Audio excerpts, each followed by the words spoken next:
For basically all of human history, life followed a pretty predictable rhythm. It was all about the sun and the seasons. But then, starting around the 1700s, everything changed. A revolution kicked off, not with armies and cannons, but with steam, iron, and machines.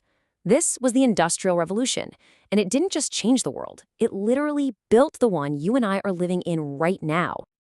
Okay, just look at this contrast. It really says it all, doesn't it? On one side, you've got the world as it was, quiet, small scale. Work was done in the home, by hand, at a human pace. And on the other side, bam, the future arrives. It's loud, it's massive, it's powered by giant machines that pour smoke into the sky. We're talking about a leap from a world of cottages to a world of factories. And that one shift changed absolutely everything. And this really gets to the heart of what we're talking about today. The Industrial Revolution was, without a doubt, an age of genius. It was an explosion of incredible growth and amazing inventions. But that progress, well, it had a shadow, a really dark one.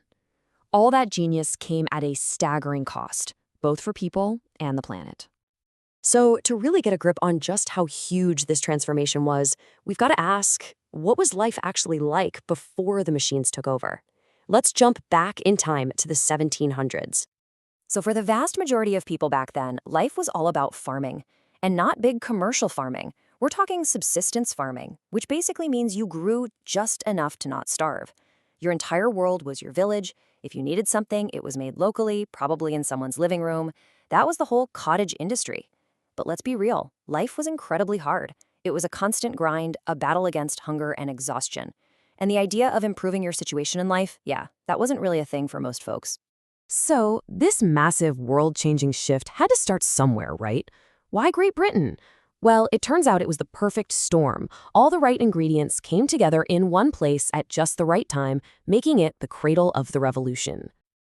It really boiled down to three key things. First, land. Britain was basically sitting on a treasure chest of coal and iron, the fuel and the building blocks for industry. Second, labor. Thanks to a population boom and new farming practices, a huge number of people were out of work and looking for jobs. And finally, capital. Britain had a wealthy empire and a merchant class with the money and the ambition to pour into building factories and funding these wild new technologies. And these maps, wow, they show you that labor factor in action. Just look at the change in only 50 years. It's incredible. What was happening were new laws, like the enclosure movement, which fenced off common land that poor farmers had used for centuries. Suddenly, they had nowhere to go. So they packed up and flooded into the cities, looking for any work they could find, creating this massive, desperate workforce.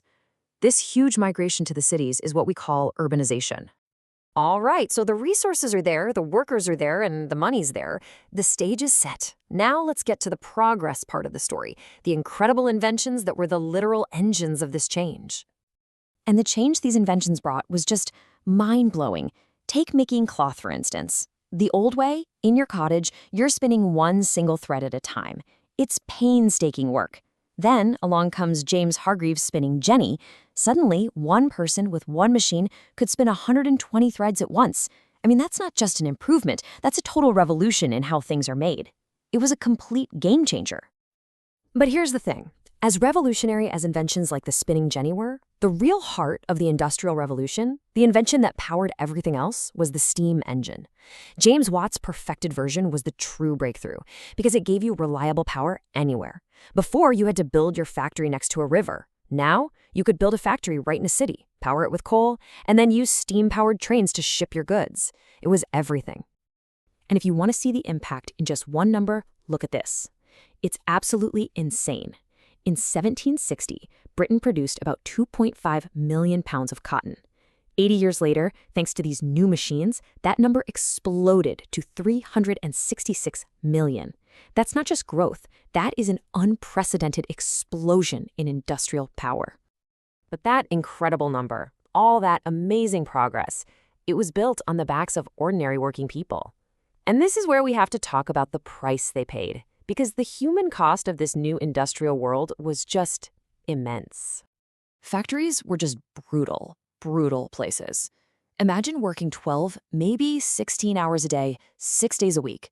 The heat from the steam engines was suffocating, and there was zero safety equipment. All the machinery had exposed, moving parts, and accidents were horrifyingly common. Children were often hired specifically because they were small enough to crawl into the dangerous machinery to fix jams. And if you got hurt or sick, too bad. You were fired on the spot and replaced by the next desperate person in line. And life outside the factory wasn't much better. That rapid urbanization we talked about was a total free-for-all.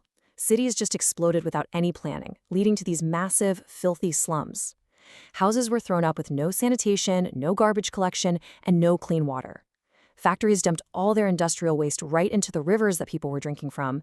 It was a perfect breeding ground for diseases like cholera and typhoid that just ripped through communities. This table, it's from just a single mining disaster, but it makes that human cost tragically real. Just look at the numbers.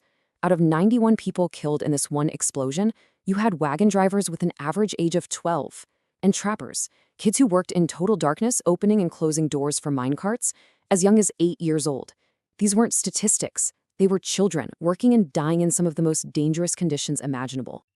Now, faced with these horrific conditions, people didn't just passively accept their fate. No way. Workers, thinkers, reformers, they all started to organize, to question the system, and to fight like hell for change. One of the most important reactions was the birth of the labor union. The idea was simple but incredibly powerful. One worker alone has no power against a factory owner.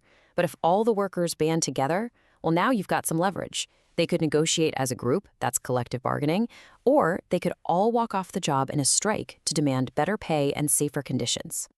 This era also became a huge battleground for radical new ideas. On one side, you had the dominant philosophy, laissez-faire capitalism. Basically, Adam Smith's idea that the government should just keep its hands off the economy. Factory owners loved this because it meant no rules about child labor or worker safety. But on the other side, thinkers like Karl Marx saw the slums and said, this whole system is broken. He argued that all of history was a struggle between the working class, the proletariat, and the owners, the bourgeoisie, and that eventually the workers would rise up and overthrow them. But change also came from a long, slow political fight. This timeline of the Factory Acts shows you just how slow it was. It wasn't one big law that fixed everything.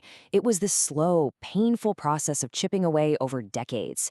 It took years of fighting just to limit a child's workday to 12 hours, then more years to ban the youngest kids from the mills. Every single step was a hard-won victory. So the main takeaway here is that the legacy of the Industrial Revolution is messy. It's a story of both genius and exploitation, of mind-bending innovation and unimaginable suffering. It gave us the technological world we know and live in, but it also kicked off huge debates about inequality, labor rights, and our impact on the environment that we are very much still having today. And that leaves us with one final thought. The revolution built our modern world, for sure, but are we still paying the price for its progress?